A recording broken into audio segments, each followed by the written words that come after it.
Tonight, our guest is Mr. Keith Jones II, who is the Chief of Staff for Mayor Jim Cahill here in the city of New Brunswick. Welcome, Keith. Thank you for having me. Absolutely. Thank you for joining us. And thank you to We Love Hub City for putting this together. This is needed.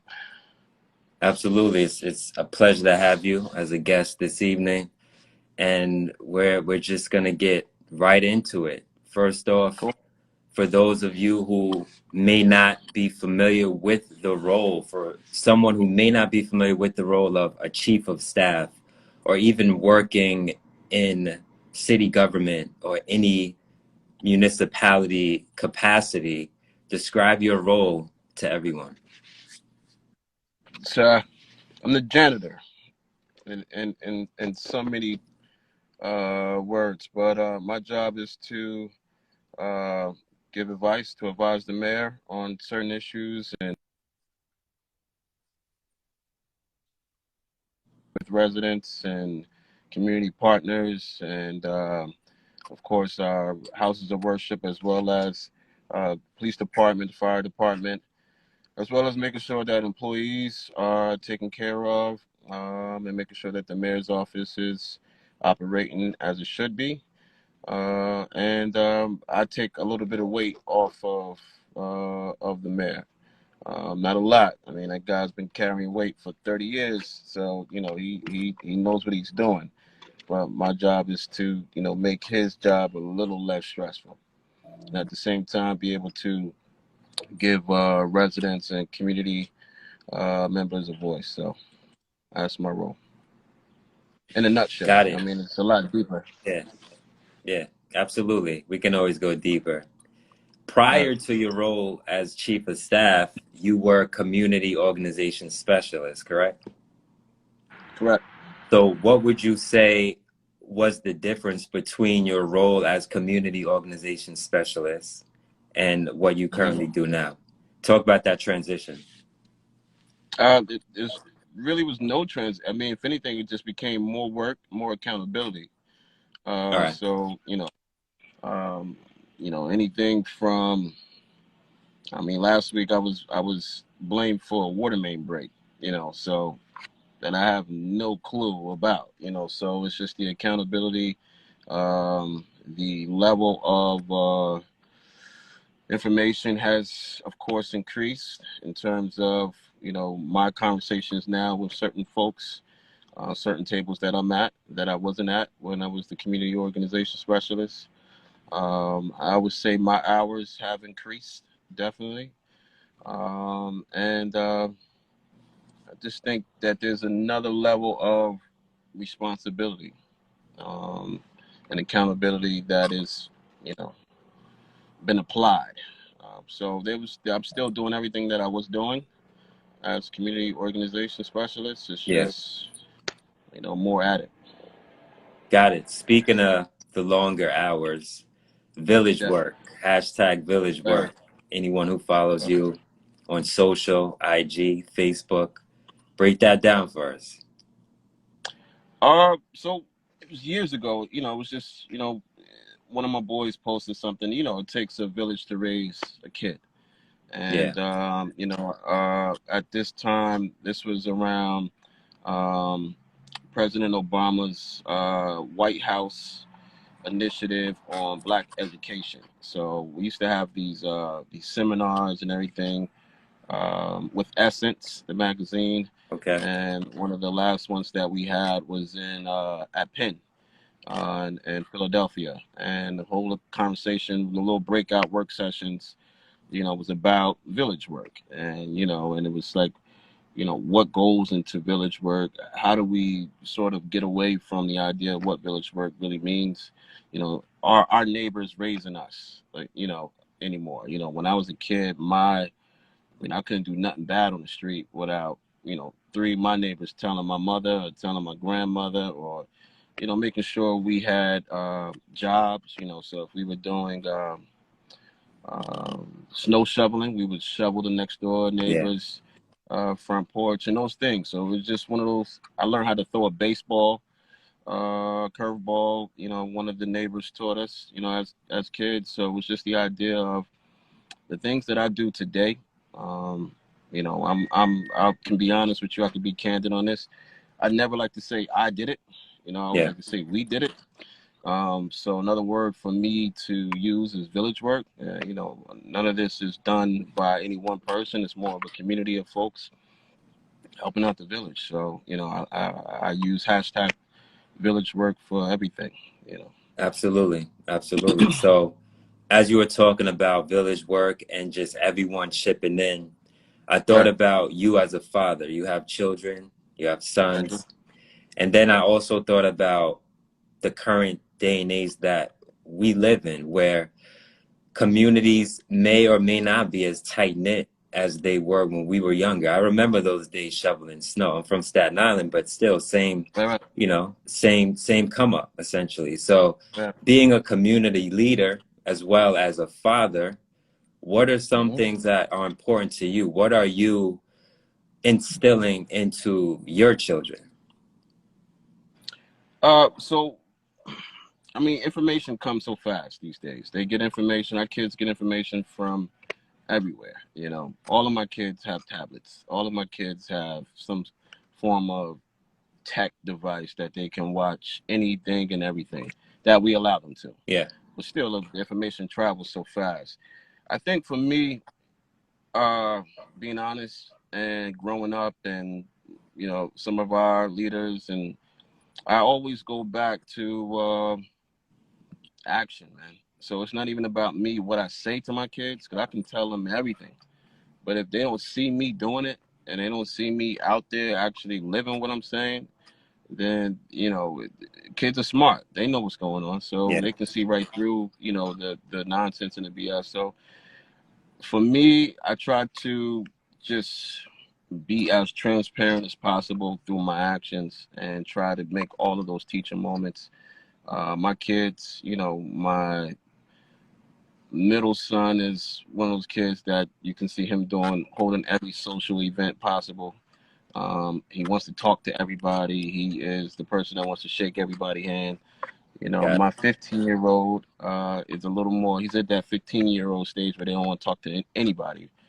But he's more inclined, he's more musically engaged, but he's also a community dude. So he wants to put together ideas and thoughts that can help people, yeah, and that's all through action. It's not me saying, "Hey, you need to do this," or "This is what you need to look out for." It's just just walking my footsteps, and I like to teach that way. And then when he asks questions, I can explain it. got it, got it.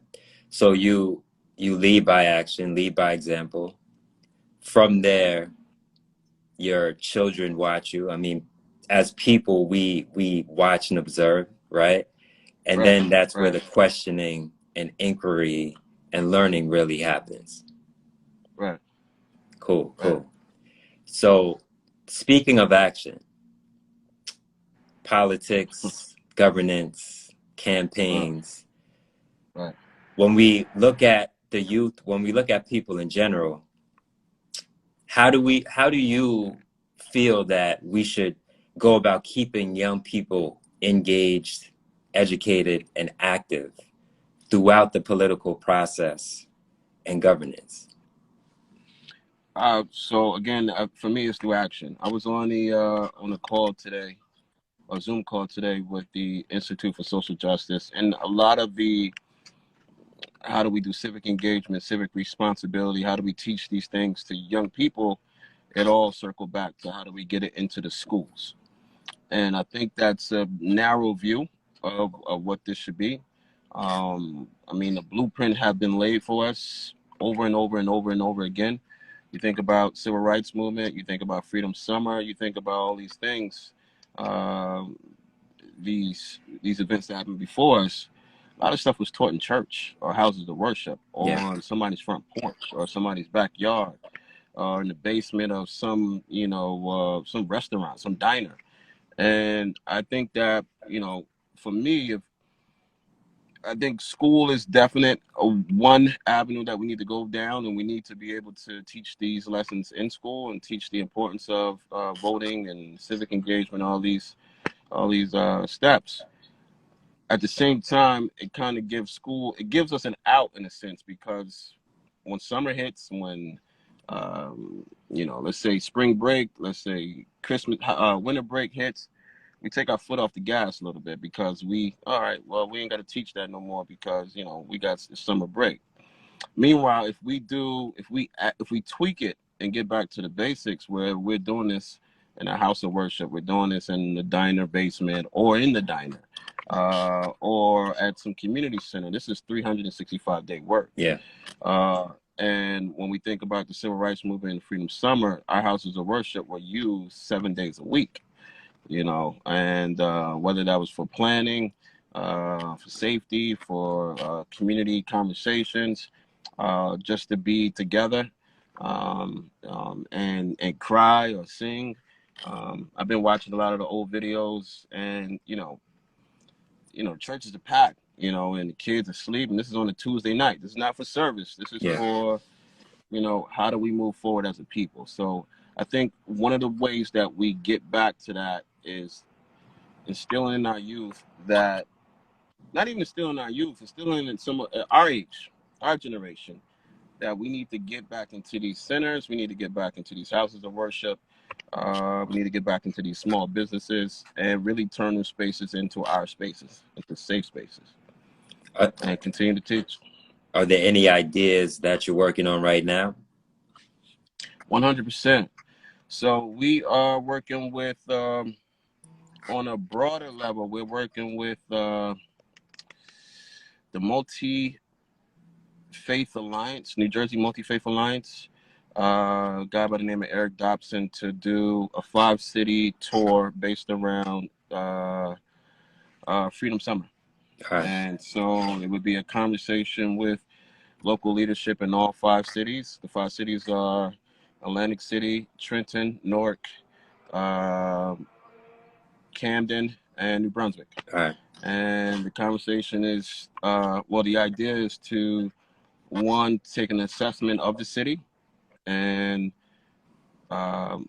we have a checklist for each city. So there's some very basic things that each city has to do in terms of local leadership and transparency, working with law enforcement, local government, as well as community leaders and houses of worship. There is a checklist for what we need to do as Black folks. And there's a checklist for demands or things we need to be more a part of, as it relates to working with government, local government. That also includes an advance team that will go down and have the conversation with the leaders. So it's not just us going down and marching, and then we go to the next city, then march there, then go to the next city and march there, take a selfie and say, hey, this is what we did. It's about the actual march not being the event, but being the third step of the event. So there's the community conversation, there's the checklist, there's the follow-up process. How do we lay that groundwork, and how do we put something in place where we can follow up and making sure that we hit all those benchmarks? Then the actual march is almost a celebration of what we are planning to do, how we plan to do it, how we plan to execute it, followed by we'll basically make sure that we can bring people together. And I've had a lot of help from the mayor in terms of organizing. So New Brunswick will probably be one of the first cities to kick it off. And then the idea was to start south and end north. But we'll work out which city is a little more prepared than others, and we'll get it done that way. Got it. So you mentioned law enforcement. Of course, there's a lot of social unrest across the country, cities, even globally. What would you, being that you're in your position, right, as a Black male working for the city, in a position of leadership, dealing with COVID-19 amid all of this, what is your experience with what's happening now with all of those different, all of the different social dimensions of public health, social unrest? How are you dealing with what's happening now? I mean, I don't get a lot of sleep, I tell you that. So I actually walked into the mayor's office maybe about 2 weeks ago now and told him, I told him straight up, I said, I'm not okay. Yeah. I'll let you know that now that I'm not okay. And he said, okay, he understood it. I left the proposal for the project that I just told you about. I gave it to him. I gave it to him and I said, look, this is what I'm planning to do. I'm not really asking for permission. It's just, I just don't want you to hear from somebody else that Keith Jones is in Atlantic City, doing X, Y, and Z, or, yada. So he was like, call me in the next day. We sat down for maybe about an hour and a half, and he helped me go through it, from an organizational standpoint. All right. And that was big of him. It meant a lot to me personally. Other than that is, me trying to navigate my role as the chief of staff. At the same time, a black man, father of 3 black boys, married to a black woman, and then constantly seeing these events take place all across the country. Of course, I experienced a good deal of this type of prejudice and racism myself on a daily basis. Yeah. So it's one of those things about picking your battles, making sure that I see the bigger picture, realizing who I represent and realizing the fight that we are in, understanding that this is not a sprint and it's a marathon, but at the same time knowing that we can't really continue to go down this road. So how do we make that left turn as quickly as possible, but have a plan to do that? So it's sleepless nights. It's a lot of frustration. At the same time, it's a lot of reading and, trying to get back to the basics and understanding that, again, the blueprint was laid for us. It's just one of those things where we just got away from our teaching. Got it. So I don't have all the answers. I'm still trying to figure that out. Yeah. So it's just things where I'm dealing with it, as I'm sure that many of us are. Of course. You mentioned reading. What are you currently reading right now? What are some resources you would recommend someone to look into? So I don't even know if I recommend them, All right. So it's like, so the last book I'm reading right now, and I think I still have it on me, is They Were Her Property. And it was about white women and as slave owners and how they were more brutal than the men. Yeah. And a lot of the terms that we use today, some curse words, not a 4-letter curse word, but a little more, about 9 or 10-letter curse word that we use every day, came from this period.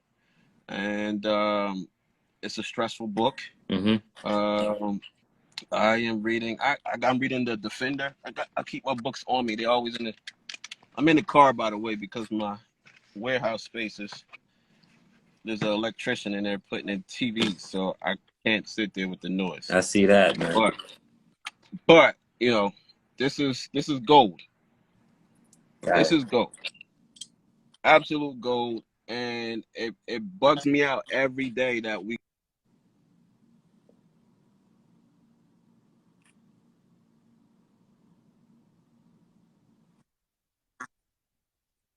All right. So that's about the black newspaper and how they changed America, and how do we get back to telling our story? We allow everybody to tell our stories for us, and Yes. and of course they're gonna tell it the way they want to tell Yeah. it. And this Chicago paper just basically upended the country on so many different issues, and so I like to read about our history in that light. I'm reading a book about black soldiers, from the Buffalo Soldiers all the way up until present day, and Yeah. the hell they went through, and it's just, but it's also so many uplifting stories in there, because it's like no matter what was thrown at these folks, they overcame. Yeah. Um, our love of country is unmatched, and I will stand on that to the day I die. The love that Black people have for this country is unreal. You know, to fight for this country, to build this country, to do all these things for this country, and to still be spat on, or still be looked down on, as seen as 3/5 of a human being is, but yet you still pick up that flag and you still protect your fellow soldier. Current day, you still protect the police officer Yeah. that's out there Yeah. trying to take your head off. Yeah. I mean, our people are amazing. Absolutely. I mean, even on the front lines, like seeing us still being willing to make peace, right? Right, And right, show love, right. regardless of That's all of the painful things that happen to us. right, So right. I Documented. absolutely agree. I mean, it's not an opinion. It's not a, this is documented, Yeah. throughout history. And it's one of those things where we still go above and beyond to make sure that this country is taken care of. And I don't know, there's strength in that. Yeah. Yeah. Yeah. You mentioned owning our narrative, owning our Right, story. And that's one of the reasons why I create the platforms that I create. I created We Love Hub City because living here, working here, going to school here, still working here as an educator, I often right, see the negative tainted image of New right, Brunswick. And that was something that I felt I needed to use my gifts and capabilities to help shift, because I've always been about promoting positivity, right, uplifting the culture. That's always been a part of me, regardless of where I was. And nowadays, we are in a prime position where we can control our narrative. Even if it's from a small, independent level, we have the right, outlets to tell our story, whether we want to talk about it on a podcast or shoot a right. video. Talk about your stance on that, maybe how you use your platforms to spread positive messages, keep the community informed. Talk about our narrative, talk about storytelling. Let's get into that. Um, I'm fighting with that. All right. I'm still trying to figure out what that looks like personally. I mean, the thoughts have, of course, every night I'm having some sort of new idea, some thought of how we do that. Something as simple as a newspaper. When I was in maybe 8th grade at Roosevelt School, Yeah. before YSS, there was Safe Haven, and Safe Haven was VYSS. And we started a newspaper. It was called the Safe Haven Sun, and I was the editor-in-chief of the Safe Haven All Sun. right. And we used to, do interviews. We would print these newspapers, and we would place them in all the downtown businesses. We would place them at the library, and it was just really, really cool stories. And the thought behind that was, with all the negativity that's happening, why can't we post, or why can't we share something positive? And the thought now is on the what sells, what moves, what trends. There was a story this week, negative story from the city standpoint, that I've seen there was 260 something shares in a matter of an hour. But here we are doing positive things for the community, Yeah. and we got to beg people to share it. And it's like, what do we do? In terms of what you're doing, I find it amazing, and I find it that we're so diverse. We're so diverse in the ways that we can tell our story. We're so talented in the ways that we can tell our story. So the story may not be in print.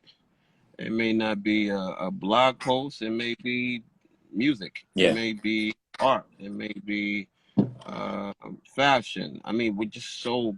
I mean, the culture is just unbelievable. Yeah. So it's one of the things where how do you do it in a way that encompass all those things, and at the same time still be able to get the message across, keep it authentic, keep it focused, and you know, and keep it consistent. And I think that I'm still torn about what do we do in terms of, for me, for instance, the reason why I'm reading the Defender is because I was thinking about doing some sort of Black publication All right. again. Whether that's solely about New Brunswick, what's happening in New Brunswick, I don't know, but it's just one of those things where how do we get back to just doing 1 to 2 stories? Yeah. Or one major story a week, one major story a month. It doesn't matter. It's just getting back to basics, man. So I think what you're doing now, I think this platform that you and the Civic League created is genius. I mean, I think it's as simple as what we're doing. Yeah. Yeah, you're right. So Absolutely. So we're on a good launch pad right now. So shout out to Civic League again, Paloma, Sean, helping out to bring this to life. right, You spoke about storytelling through music, art, fashion, culture. You have a background in music, right, and then you transition to where you are now, right. activism, community work.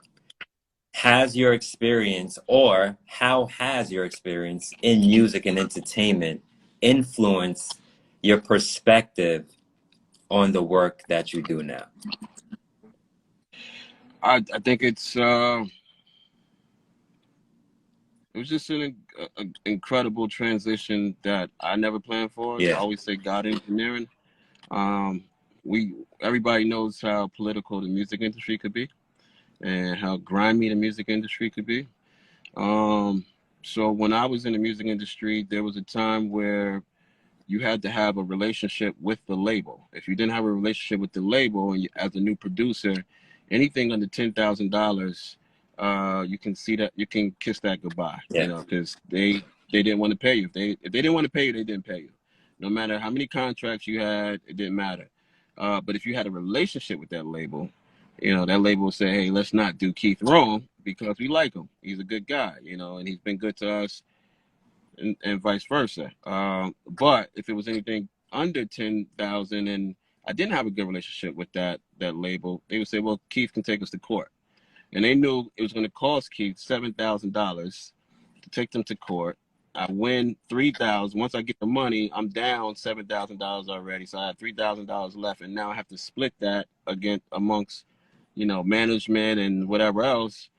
And at the end of the day, it's not worth it. Yeah. So the politics of music helped me. I've always been one of those guys that was semi-social.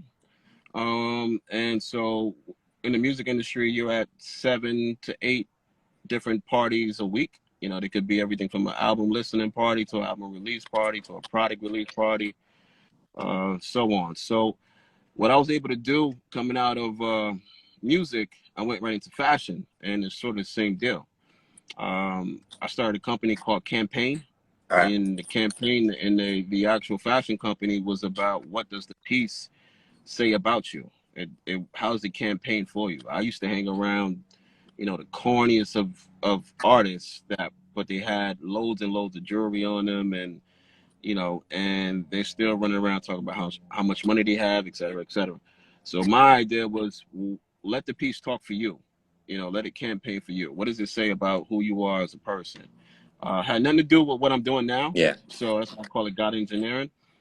So when I tell people I had a fashion company called Campaign, now that I actually run campaigns and I'm in government, they're like, "Well, did you do that?" No, it had nothing to do with. I didn't even care about voting at the time when I started this Yeah. this company. Yeah. President Obama was up for re-election. I just wanted to see this guy win. I had no interest whatsoever in local politics or government.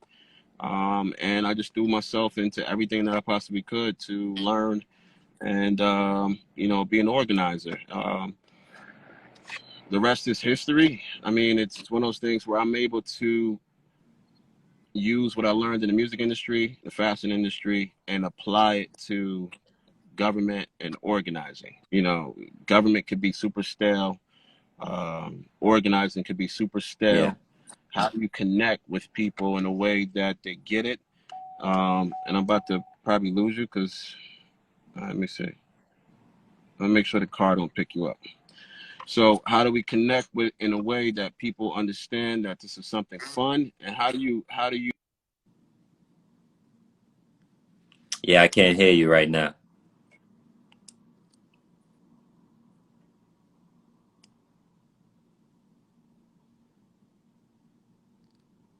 Froze for a minute. person may not care about the policy piece, but they care about the engagement piece. And through that, it's all right. Now that you're here, now that you're having fun, and now that you're meeting this new person, I'm gonna invite you to this next meeting. You know, Got it. case in point, perfect example is Black Panther. We did a premiere for the Black Panther movie, All Black right. Tie event in Newark at a Black-owned theater, and it was held by a political group, the Black Caucus, the what was it, the New Jersey Young Dems Black Caucus. We're political. But the idea was people wanted to get fly and they wanted to come see the Black Panther 2 days before the actual release date. Yeah. And people hung around us. They got to meet new people and it was like, oh, I'm going to come to your next meeting. And I use that every day. So it's just one of those things where how do we take what we've learned, or how do I take what I learned from the music industry and apply it to what I do now? Got it. Got it. You spoke about campaigning, and we have elections coming up July 7th, right? Yes, we do. Yep. Go vote. So, what was that? I said make sure you vote. Everybody should have a mail-in ballot. Yep. I definitely received it. So, Okay. with that coming up, what is for someone who may be new to this process, what is the Right. importance of voting in, let's say, primary elections? Who are we talking to? So we're talking to Anybody? someone who has no idea about the process and the importance of voting and the different phases of voting. So, I mean, you got to vote in every election. You vote in every election, no matter what it is, especially on the local level. Right now, political parties are zeroing in so much on voters to save money. So let's say you don't vote in 2 out of 5 elections, right? That's 6 elections, maybe even earlier than that. That 4th election, you're not going to get a mailer. You're not going to get a mailer with your candidate on it. You're not going to get an advertisement that pops on your screen that say, "Hey, vote for Keith Jones." It's about micro-targeting, it's called. And the micro-targeting basically can tell you who votes, where they vote. Let's say not during the pandemic. If I was running for office, I would be knocking on your door to say, "Hey, I'm Keith Jones, and I would like your vote." But through micro-targeting, if I know Aquaus hasn't voted in 3 to 4 years, my micro-targeting list is going to tell me that you haven't voted, and it's going to strip you from my list. Yeah. So it's like, why waste my time going to your door to talk to you when you don't vote? But Aquaus may have an issue that he really wants to be addressed, and I see us as Black folks, and if we hold our vote or if we don't participate, a lot of our issues get put on the back burner Yeah. because we're not at the table. So the importance of voting on a local level, all politics are local. Everybody's talking about getting Donald Trump out and, taking it to DC. Forget DC right now. If the local election is where everything happens, if you want your police chief or police director changed, you want your mayor changed, you want your council candidates changed, you want your board of education candidates changed, committee seats, freeholders, all those are happening on a local level. If you go get Donald Trump out of office, but you don't do anything on a local level, nothing's changed. Yeah. So you know, the importance of that is just unreal. And I think that we kind of glaze over it, and we'll show up to the general election, the presidential election, but you know, we got to show up to every election. Primaries too. Primaries matter big time. So Yeah, please go vote on July 7th. As long as you have your ballot postmarked for the 7th, it will be counted. got it. So as you know, this is an open forum. We have a question here. If there's anyone else who has any questions, feel free to let us know before I get into the last few questions for Keith. So there's a question from Costa Woods. What is Mayor Cahill doing to seek justice for Barry? I'm looking at it. Yeah. What is the, I mean, how do you answer that question? I mean, that was several years ago. I know that case was taken care of. I knew Barry. I went to school with Barry's kids. You know, Barry was a security guard at New Brunswick High School the year I graduated. It was a horrible situation. I know the cops have been, you know, they got their just due. And, you know, it was something that you would never want to see happen in your city, especially to somebody that you knew or that you, you know, the father of somebody that you grew up with.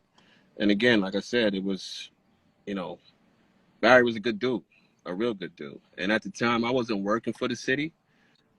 So a lot of the engagement that was happening around it was just pure and raw, and people wanted justice. And I mean, they got it. You know, that doesn't bring anybody back. Under, you know, while I'm in the role that I'm in, it's how do we make sure that nothing like that happens again? And it's one of those things where it was an extremely unfortunate situation. But I do know that a lot of it was, I don't know. I still see whoever that is going, but I mean, I don't know. I don't know what I say to that. I mean, it was. I mean, we can speak on the relationship with law enforcement now, some programs that the city may be working on to prevent this issue from happening again. What's happening on that end? Because community So relations essentially is important. If I'm a teacher, I work at Roosevelt. I know police officers who run the DARE programs and programs such as that. That does help. I'm still a black man at the end of the day. Anything's bound to happen. So right. what can we do within our power, within our control now? Yeah. So again, so for me, I just keep circling back around to getting back to basics. I mean, again, we've on every level. I mean, we've totally we walked away from it. To be honest with you, you know, whether it was through funding not being there, or leadership change, or whether there was no interest from community, or you know, new laws and new practices that were put in place that wouldn't allow certain things to happen. Whatever the case may be, we walked away from the blueprint and didn't figure out a way to keep that going. And what I mean by that is, for instance, Safe Haven. Safe Haven was a partnership with the police department. So I played basketball on the Safe Haven league, and we went from town to town.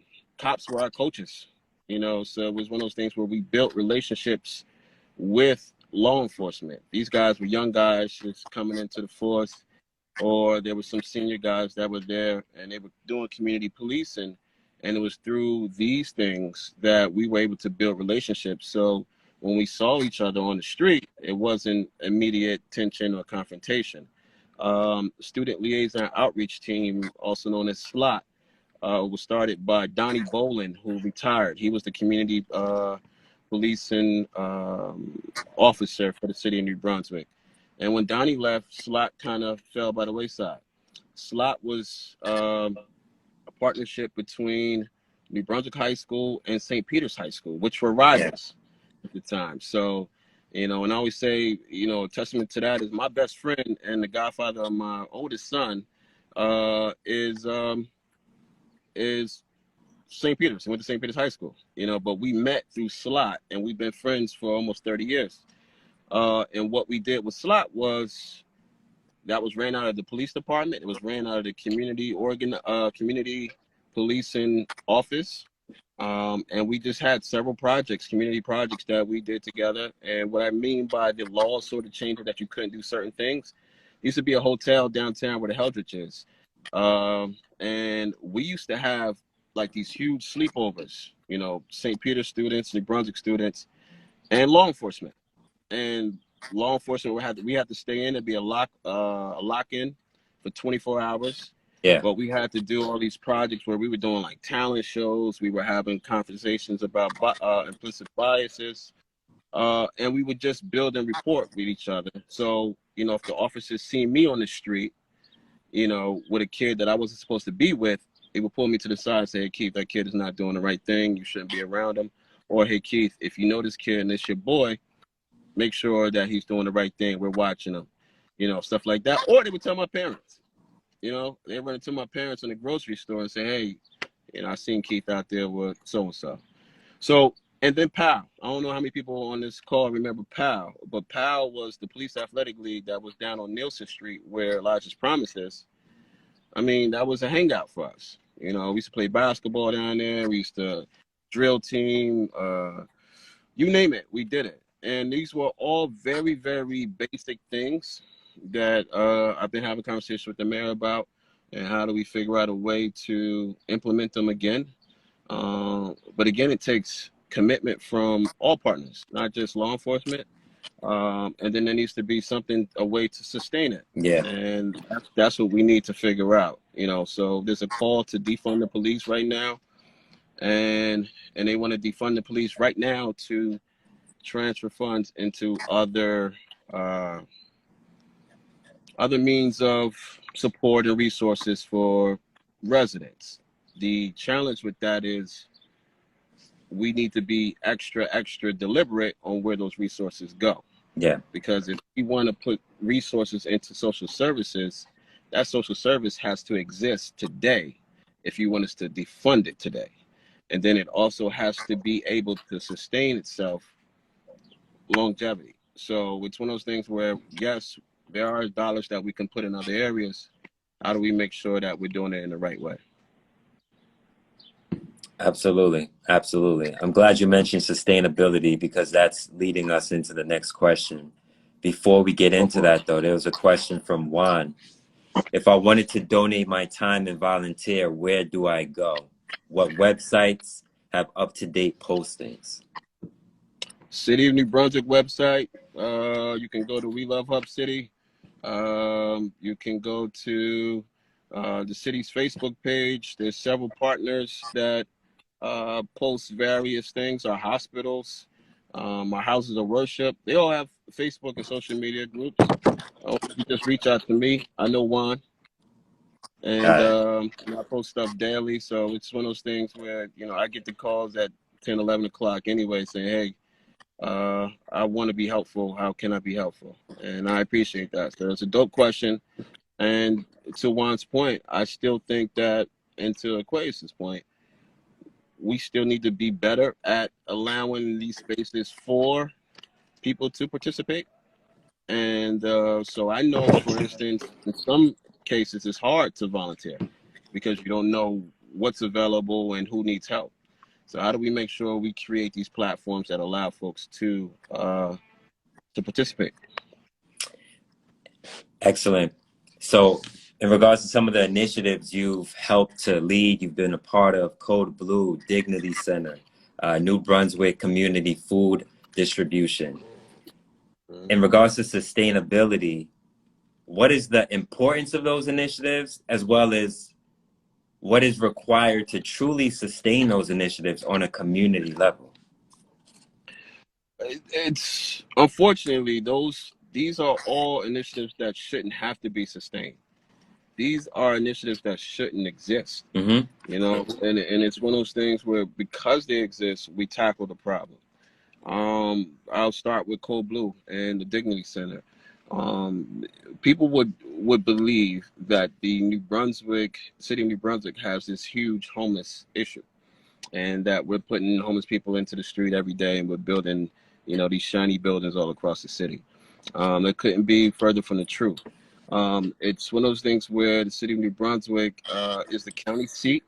The coordinated assessment for homeless individuals trying to get into housing is right here in New Brunswick. It's right across the street from City Hall. We have the county's one-stop shop right here on Jersey Avenue. We have 27 food pantries. We have 3 soup kitchens. We have the busiest train line corridor in the East Coast, on the Northeast corridor. We have Rutgers University, J&J. We have New Jersey Reentry. We have, you get a free birth certificate here. You get your pills here. You get your medication here. You name it. The resources are in New Brunswick. So as a homeless individual, they gravitate towards the city where they can get the resources, or where they need to check in with their case manager, etc. Or, the rotating men's shelter is here. There's no other rotating men's shelter in the county. There's very few towns that run cold blue. So all these things create sort of that perfect storm for folks. And we have the 2 trauma centers, so Robert Wood Johnson and St. Peter's Hospital. So if you're discharged from either of those, you're still in New Brunswick. So the thought is, most towns will rather not deal with the issue. They would just rather send them to New Brunswick. And since they're here, we figured that we need to do something. Yeah. So, if a homeless person dies on a New Brunswick street, they don't blame, 7-Eleven. They don't blame Elijah's Promise. They blame the city of New Brunswick for not doing X, Y, and Z. So the thought behind the Cold Blue was just to provide a warm space overnight. And it's a challenge. It's always been a challenge. And that's from 7 p.m. to 7 a.m. But the thought is that every homeless person wants to be helped. And that's also not true. Homeless people, for whatever reasons, get comfortable, or they give up, or they lose trust in the system, which is, we also know. But there's rules in Cold Blue. There's rules at the Dignity Center. You can't have alcohol. You can't have paraphernalia. You have to be asleep by a certain time. You can't do this. You can't do that. And some people don't like that. Yeah. So some people don't go in, but these are the same people that are seen out in the street, and then we get the calls as if, we're not trying to help that person. The Dignity Center is a result of the pandemic, where a lot of the homeless shelters weren't allowing individuals to take showers or use the bathrooms. Once everything shut down, all the government buildings shut down, all the restaurants shut down, this population had nowhere. So they were reduced to going to the bathroom wherever they could.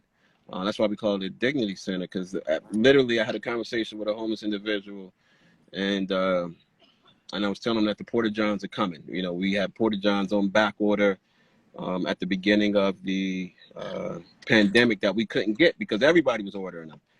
And he said, "Look, man, I can't go to the bathroom on the street. I got too much. I'm losing my dignity." And and I came up with the name for the Dignity Center there, so we can have a space where these folks can, take a shower, get hygiene kit resources, the census resources. We have partner agencies that come up and check on them. Tomorrow, the Dignity Center is open, and we're going to have case managers up there. I'm bringing a barber up there to do haircuts. We provide transportation. Community food distribution, another thing that we shouldn't be doing. It's just, but we're at the point now, we're a 5.5 square mile city with 27 food pantries. That is insane. Yeah. And then with the pandemic just kind of making things worse, it's one of those things where how do we make sure that people can eat? So we work with Community Food Bank of New Jersey and the Feeding New Brunswick Network and McFoods, and we put together a distribution for 1,000 residents for the city of New Brunswick. So we just did that on Monday.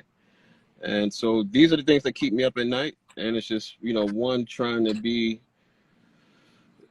effective at the same time, figuring out ways to put us out of business, put these initiatives out of business. How do we put these initiatives out of business? Absolutely. I mean, that has to be the end goal. In the startup world, I know they say, how do we disrupt ourselves essentially before someone puts us out of business. So it's Right. always about thinking ahead and getting people towards a point of self-sustainability Right. and sufficiency. So I definitely understand what you're talking about. Did you mention the location of where the Dignity Center is and the exact hours for anyone who may not be aware? Yeah, so it's at Memorial Stadium. Used to be the New Brunswick High School. It's now the middle school on Joyce Kimmer Avenue. And we use I forgot the address for the actual stadium, but the school is 1125 Yeah. Livingston Avenue, and it's in the back of the school. So we use both sides of the home locker room and the visitor locker room for men and women. We have 2 sessions, 2 days a week. So it's on Tuesdays and Fridays, and the first session is from 8 a.m. to 10 a.m. and then the second session is from 12 p.m. to 2 p.m. And that's Awesome. Tuesdays and Fridays, and that's running through the entire summer. Next week we open up all of the cooling centers. So, the temperature's only getting hotter, and because of all of the buildings again being closed, we don't have a cooling center at Elijah's Promise anymore. We don't have a cooling center at the senior center anymore. We don't have a cooling center at a library. So we have to reshape our plan and make sure that we can provide cooling centers throughout the summer. So there'll be more information about that hopefully by tomorrow. Awesome. And is this information posted on the city's website? It is. Cool. It's posted on the city's website. It's posted on my Facebook, on my social media platforms, the city's Facebook, and our partners as well. And then anything we do, we send out to every house of worship in the city of New Brunswick.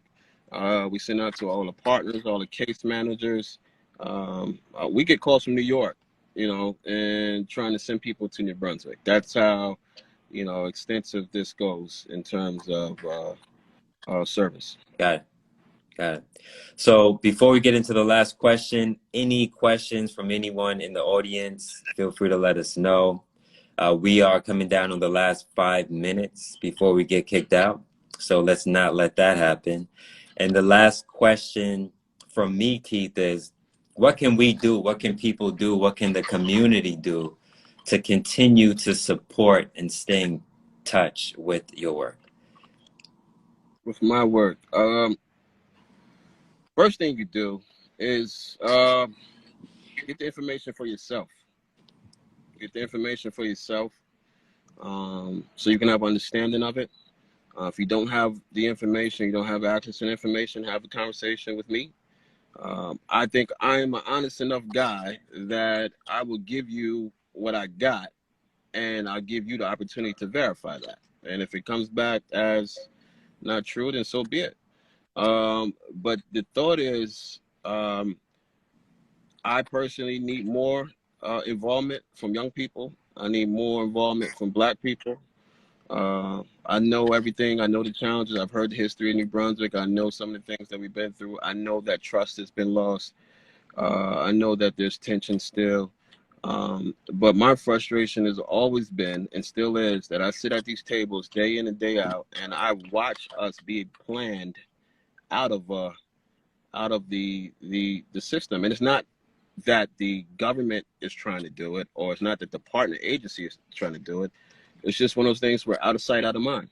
So it's one of those things where how do Keith Jones, a city government official, walk that fine line and say, hey, no, we're not leaving these people off the table.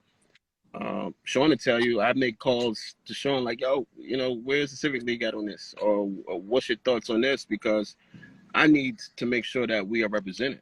Yeah. And, because of my role, sometimes it could be clouded as, oh, he's not Keith Jones, born and raised in New Brunswick, played basketball, went to church here, was in the Royal Uniques, did all these things that are very cultural and just a good dude. It's Keith Jones, works for the mayor.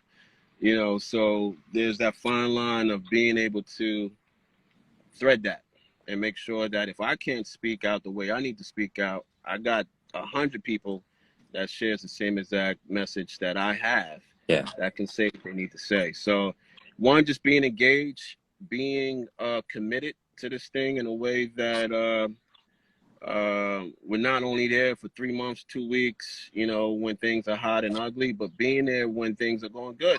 And how do we make sure that we keep it good? And I mean, there's so much we can do. Awesome. Awesome. So essentially building a tribe, building a village, VillageWork, literally. And Keith, thanks so much. We appreciate it. Civic League, Thank you. We Love Hub City, myself, thank you for your insight, your wisdom, and your commitment to the city of New Brunswick. So let's keep putting this work in. Thank you everyone for showing up this evening. We appreciate it. Next week, we will be taking a week off, but we'll be back again the following week. So stay tuned for that. Any updates will be coming out through the Civic League's account. Definitely follow us if you're not following the Civic League already, as well as We Love Hub City. And let's just all stay connected and keep building a strong, meaningful, significant community here for the city of New Brunswick. So thank you, everyone. Thank you, brother. All right. Take care. Okay. Yep.